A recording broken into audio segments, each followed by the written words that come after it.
What's up everybody, this is Vanquish X and today we're bringing you guys my review of Suicide Squad, which is the third film in the DC Extended Universe, and I really liked this movie.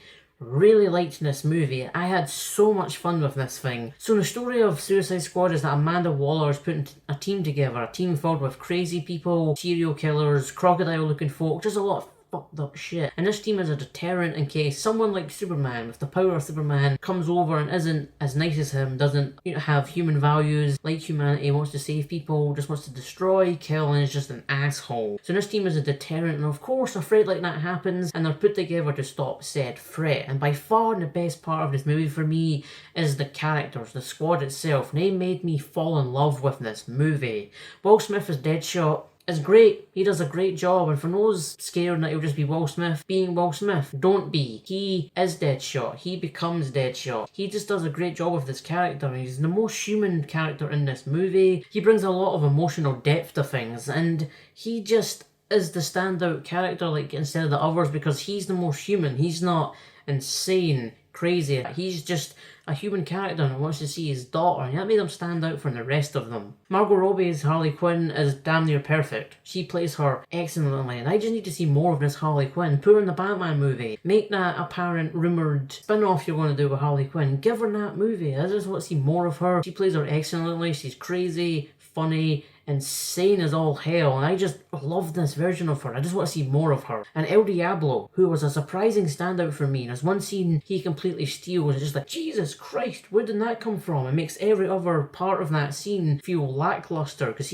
you'll know it when you see it. It's just, oh, it's very unexpected. It is just, God, when did that happen? Now, the reason I'm mentioning these three is because they get the most screen time. Everybody else is kind of just there, which kind of upsets me, because the two standouts for me and my favourites were Killer Croc and Captain Boomerang, and they get hardly any screen time. Killer Croc is just, he's brilliant. He's funny, brutal when he fights. He's smashing them on cars, flinging them away, ripping their heads off of his hands. He's a brutal guy, and he looks brilliant. I know people would want a bigger Killer Croc, but hey, he's always evolving in the comics, so in the sequel or another movie, they could CGI him up and make him bigger, but I like the look right now, and I just really liked his character. He was brilliant, and the list of deleted scenes that were apparently cut out in film has a lot of stuff for him. There's apparently a scene which goes over his whole backstory, and another scene in the helicopter going to the city for the mission. I would have loved them to keep them in. I don't understand why they took them out. Would have broadened him out more, fleshed him out, and allowed him to stand out more and to shine out of these characters,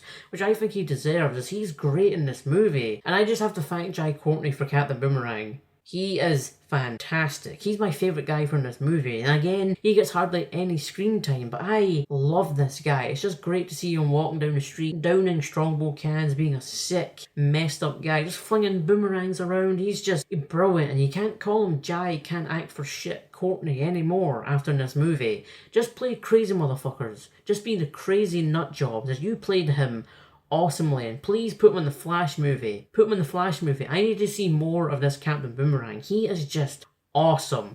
I love them all. Even Katana, who just stands there really with her sword and slices people up. Doesn't do much, but she's really interesting. I would like to see her backstory more. Her actress wants that as well. Her actress was a great choice. She got that character down, so I'd like to see more of her, and these characters are brilliant. And Viola Davis as Amanda Waller, oh God, she's a bad bitch. She is not a nice lady. If I saw her in the street, I would run from her. She's tactical, knows how to get what she wants, and influence people to do what she wants. She is very, very good at what she does in this movie, which is to control people, and oh, I'll run away from her. She is a mean lady. So, oh God, run from her if you see her. Then let's talk about Jared Leto's Joker, and the big reason some people will be wanting to see this movie. If you're going in just for him, don't get your hopes up. He's hardly in this movie. He's in it for maybe under 10 minutes, I think. You can tell a lot of his stuff was cut out, so I can't give you guys a proper opinion on him, as there's just not enough of him for me to fully understand, to be fully used to him, to fully see how he is as this character, so I can't give you a proper opinion, but I liked what I saw. I didn't love it. Again, this is because I didn't see enough, but he's creepy, way more insane than you could have expected. He's really unpredictable, jumps around from personality to personality. He feels like Scarface just smoked too much crack, and just controls people in a mean and horrible way. He is quite scary, It's like you're sitting there going, oh, please get off screen, you're creep me out now. So he does a good job in that, but there's just not enough to fully understand him. So please, put him in a Batman movie.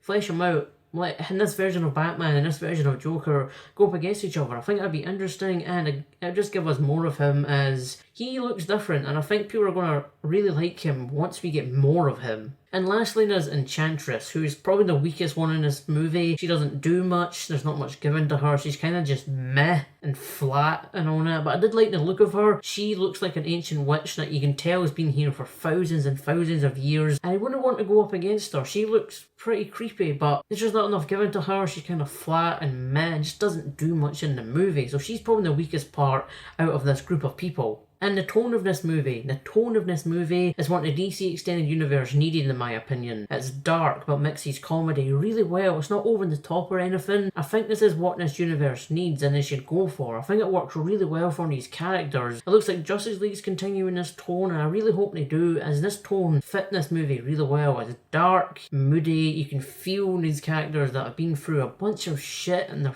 fucked up, so you can feel that. The dark tone helps that and works for these characters, but the blend of comedy helped this film along, and I do hope this is what they continue with in the next DC Extended Universe movies. I think it just works for these types of characters. Now on to the problems of the movie. The plot is really generic. We've seen it a ton of times in the last few years. The newest Ninja Turtles movie had something similar, the Avengers did it, Ghostbusters did it. There's a bunch of similar movies that have plots like this, and yeah, just kind of brought it down, as I think they could have put them up against something better. Saying they had to get or kill a certain target, like a big official or something, get an ancient artifact from somewhere, or go up against a huge supervillain, say Deathstroke. Deathstroke would mess them up. He would be one badass opponent for them, who would have to really work together to beat him, as he would kick their ass up and down the place. I think someone like Deathstroke would have been better, or someone else. It's just what they were doing didn't really help them along, since the cast and their chemistry is amazing, and they're put in this generic lackluster plot, which we've seen a lot. And the biggest problem in this movie is the editing. Like, the flow of the movie between scenes is really bad. You can tell a ton of stuff has been cut out, trimmed down, thrown away, reshot, and you can feel Warner Brothers have went in and went, okay, BvS has done bad, okay, we're going to take your film and fuck it for you. It's basically it. It's, oh, you want this scene? Nope. Nope. None of those scenes. And they've reshot stuff, took stuff out, trimmed stuff. There's a ton of stuff from the trailers which is non-existent in this movie. Some things in the trailers are just gone, and there's a list of deleted scenes again, which has a ton of Joker stuff, boomerang stuff, killer crocs, El Diablo and all that. And I don't understand why they took it out. It's just meddling, and please leave Wonder Woman alone. Don't meddle in that movie, because that's the biggest problem. You panicked and ripped stuff out in this film, which probably would have helped it along and made it even better than it is, but you went in like panicked little children and flung stuff out of the movie, and you can tell that's happened, and that's sad. So please, don't go into Wonder Woman. Let your people make their movie, and don't go in and potentially fuck it up, because you could have done. I enjoyed this film, but it's getting ripped apart from most of it in the editing, because it chops around too much. You're on one scene, you jump to another scene, you're like, oh, what? When did that happen? Because there's no blend-in scene, there's nothing in between them, so that's the biggest problem in this movie. Stuff has been cut out, and the flow of the movie is just bad. So either get someone who's better with editing than you are, who can tell you this scene has to be in it, or just don't meddle in your films anymore.